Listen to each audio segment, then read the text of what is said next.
we go, like eight or take 887 or something like that. But at least they're getting shorter each time I do a new take. So, um, my name is Tyler Warner, and this is the database's final project, and I'm doing the Notepad app. So I want to start off. I'm going to stop this recording and start it again, and go to the proposal. So I want to start off with the methodology and tools that have changed.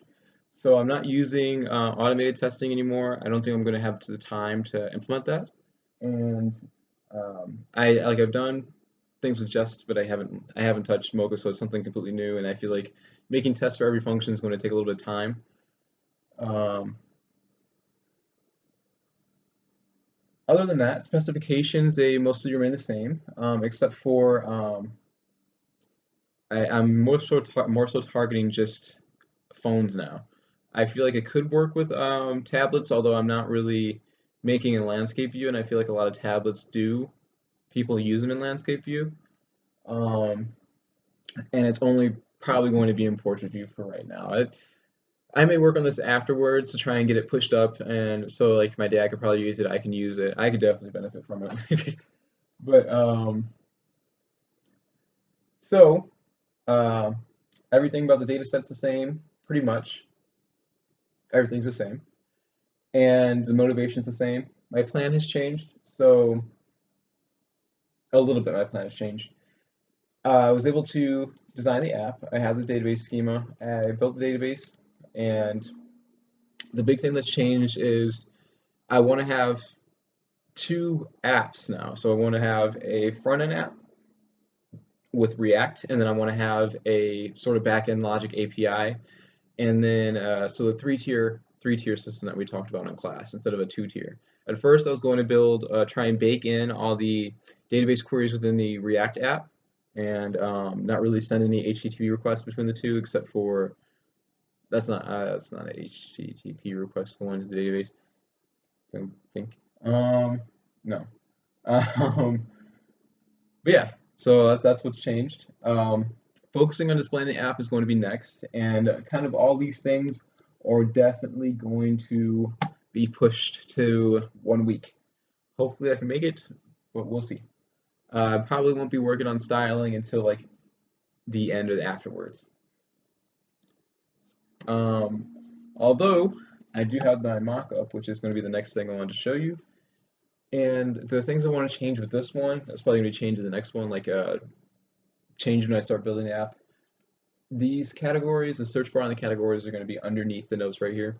But other than that, a user can share a note, they can change the categories, they can change the people they share it in within the app, and they can delete a note. I'm probably going to add something to have the user identify whether it's a note that they made or it's a note that somebody else made and they shared with them.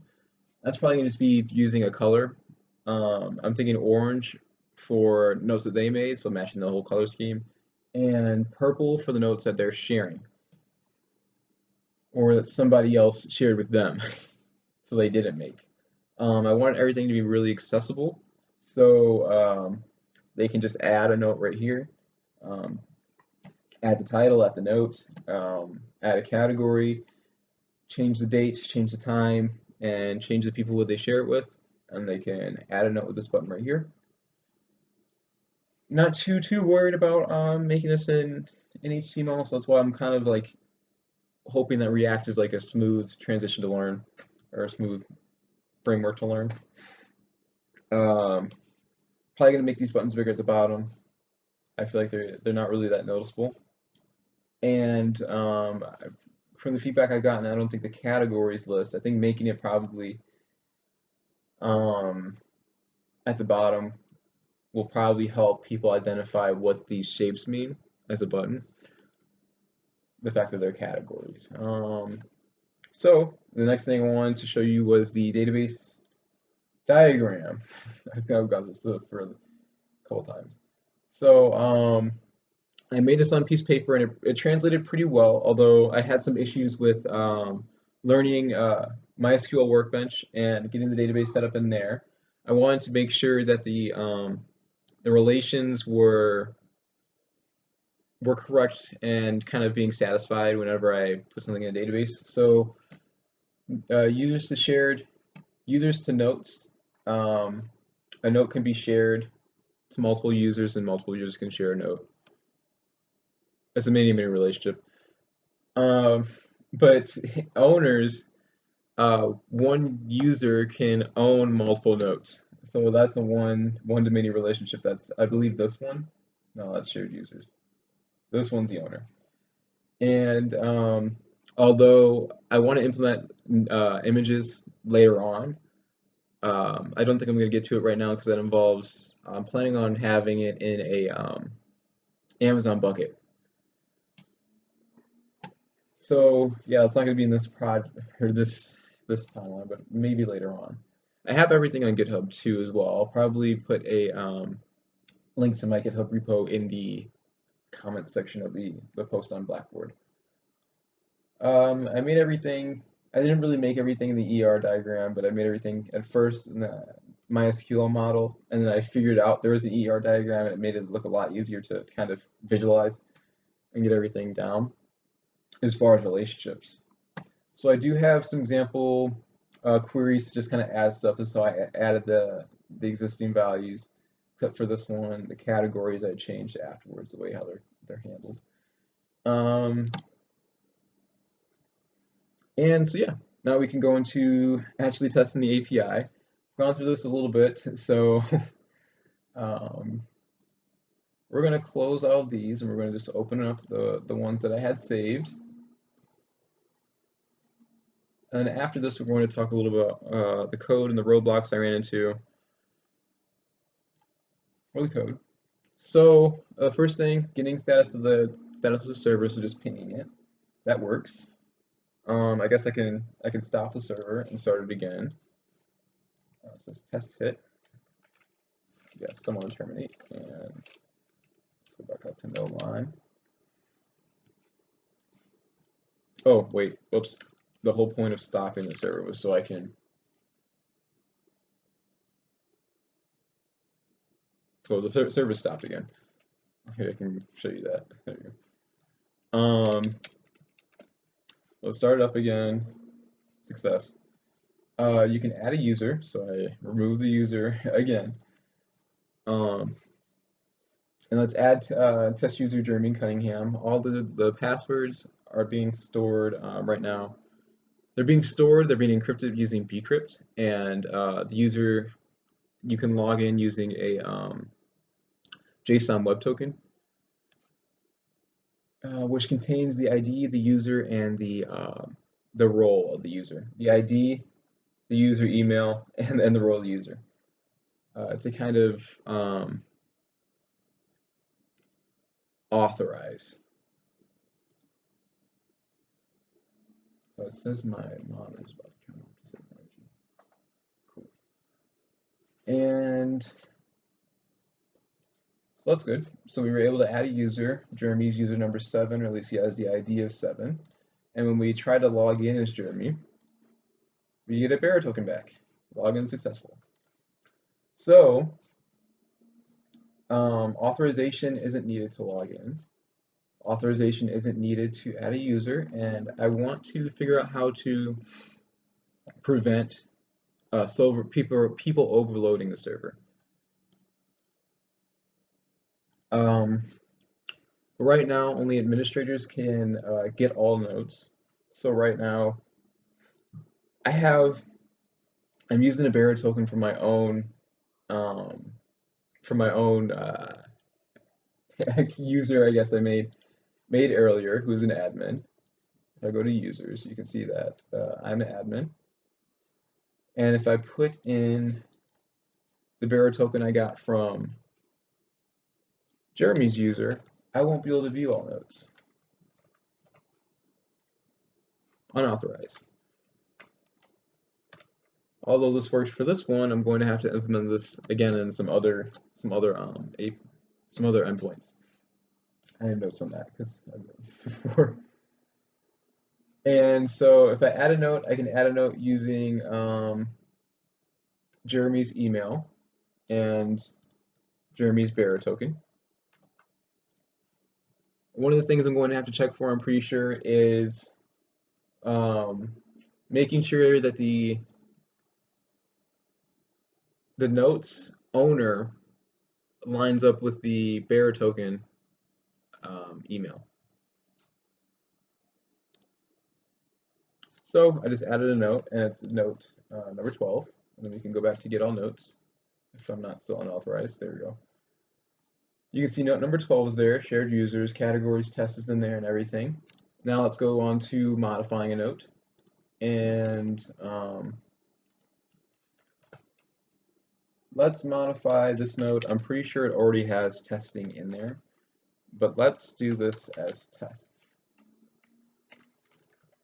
And let's add Jeremy in here for this note.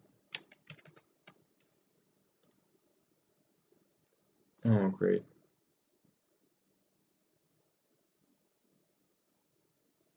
Foreign key constraint. I don't. Something with the ID. What was Jeremy's ID again? He was ID 7.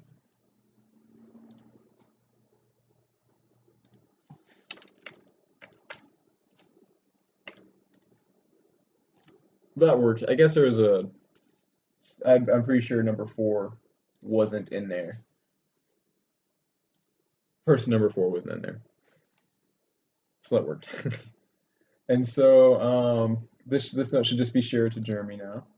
Yes, that is. And then so the one that we added is in there as well.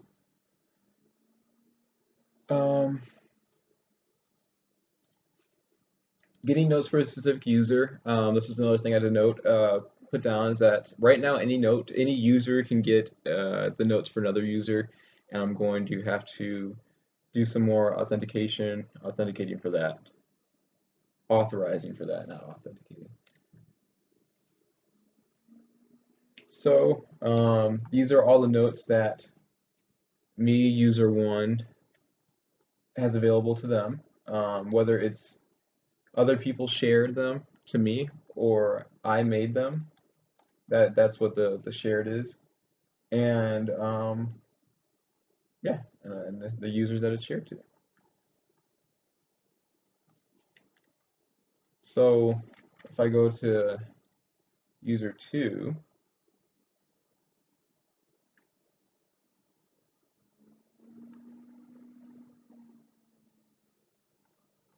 okay, well, I guess this one's going to have to be reworked.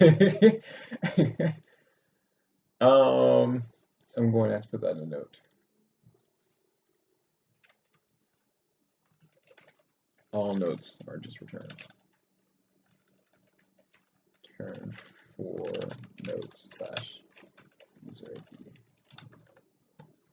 Cool. So we can delete a note too. Let's delete Jeremy's note.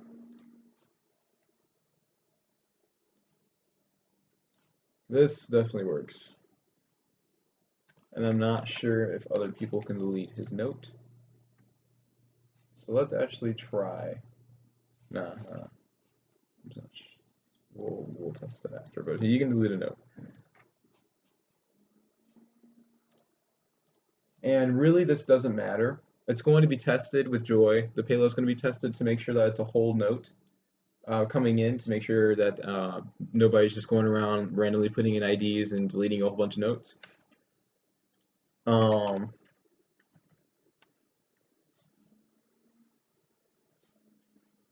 But this was note ID number 11 or 12. I've done this too many times and I haven't kept track. Can't keep track anymore. Note deleted successfully. So when we go into the database and 12 is no longer there, and I don't think I ever refreshed it right here that would be there to begin with, but we can go to get all notes here. 12 isn't there anymore. Cool.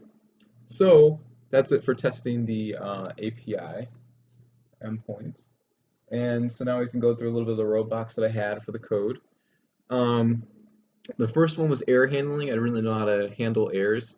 So if we go into the error handler right here, I figured it out. I didn't really have to change this error handler, but it was the way I was dealing with the errors. I thought that I would have to throw an error. I think, yeah, I thought I would have to throw it, like throw a new error, but it would just return an object, and it would just literally tell me it was an object. Um, and that's what I was looking for. But now I know I can literally just throw the error object and console log the error. And then I may remove the console logs in production because I know that adds a lot of overhead. Especially I'm probably going to be running in a smaller EC2 instance. Um, Another roadblock I ran into was the joy. So for the notes, I want to be able to validate the payload to make sure that nobody's kind of just editing without having a valid payload. Really, the app just makes it more secure. And I wasn't even getting an error for this. I don't know what's wrong with it still. And even then, I wanted my dates to be in a format where MySQL can recognize it.